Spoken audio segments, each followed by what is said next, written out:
Hi friends. இது ஜெஸி rights. ஒரு அலுவலகத்தில ஒருத்தர் வேலை செஞ்சுட்டு இருந்தாரு. அவர் வந்து எல்லாருக்கும் ரொம்ப ஃப்ரெண்ட்லியான ஆளு.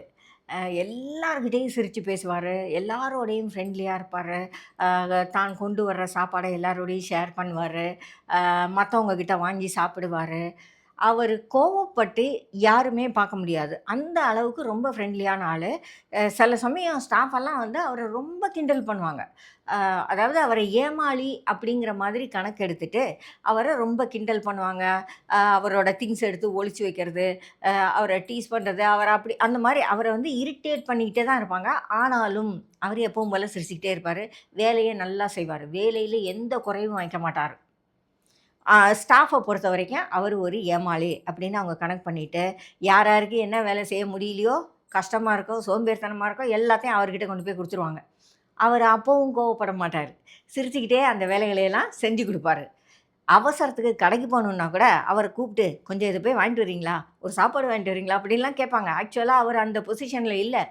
ஆனாலும் அவரு மாட்டேன்னு சொல்ல மாட்டாரு. போய் வாங்கிட்டு வருவாரு. ஒரு 5 வருஷத்துல திடீர்னு அவரு இந்த வேலைய விட்டுட்டு வேற ஒரு நல்ல வேலைக்கு போயிட்டாரு. ஆக்சுவலா அவர் இருந்த காலத்துல, அவர வந்து எல்லாரும் ஒரு மாரி கிண்டல் பண்ணி என்ன பேசுவாங்கன்னா, "அவரு ஒரு எடுபிடி. அவரு எதுக்கு மேல லாயக்கு இல்ல." அப்படின்னு பேசுவாங்க. அவருக்கு தெரிஞ்சே பேசுவாங்க. "உங்களுக்கு எந்த வேலையும் செய்ய தெரியாது. போய் கடையில சோறு வாங்க தான் லாயக்கு." அப்படிங்கிற மாதிரிலாம் பேசுவாங்க. ஆனா, அவர் அத விட்டுட்டு வேற ஒரு பெட்டர் வேலைக்கு போனதும், ஆஃபீஸ்ல எல்லாருக்கும் கை உடைஞ்ச மாதிரி ஆயிடுச்சு. ஏன்னா, அவங்களுக்கு டக்கு டக்குன்னு வேலை செஞ்சு தர ஆள் இல்ல. எந்த நேரமும் சிரிச்சுக்கிட்டே, எல்லா வேலைகளையும் செஞ்சுக்கிட்டே இருந்த ஒரு ஆள, அப்பதான் அவங்க புரிஞ்சுக்கிட்டாங்க.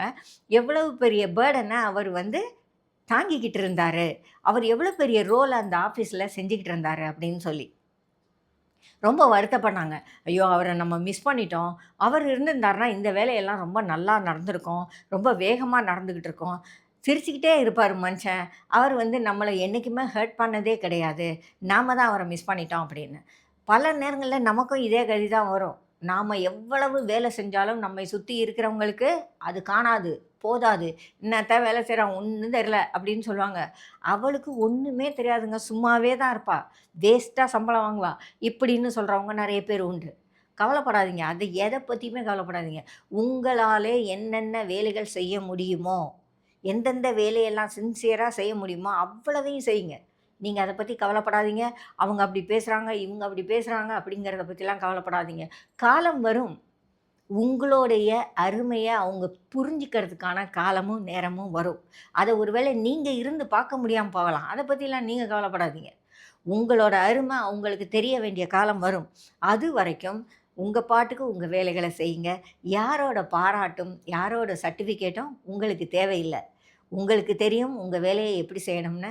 நீங்க செய்யுங்க. சிரிக்கிறாங்களா? சிரிச்சுட்டு போட்டும். கிண்டல் பண்றாங்களா? கிண்டல் பண்ணிட்டு போகட்டும். ஒரு காலம் வரும். உங்களுடைய டேலண்ட் என்ன? நீங்க எவ்வளவு வேலைகள செஞ்சீங்க? அப்படிங்கிறத எல்லாரும் உணர்ற காலம் வரும். நீங்க அத பத்தி கவலைப்படாம, நீங்க பாட்டுக்கு தொடர்ந்து உங்க வேலைகள செஞ்சுக்கிட்டே இருங்க.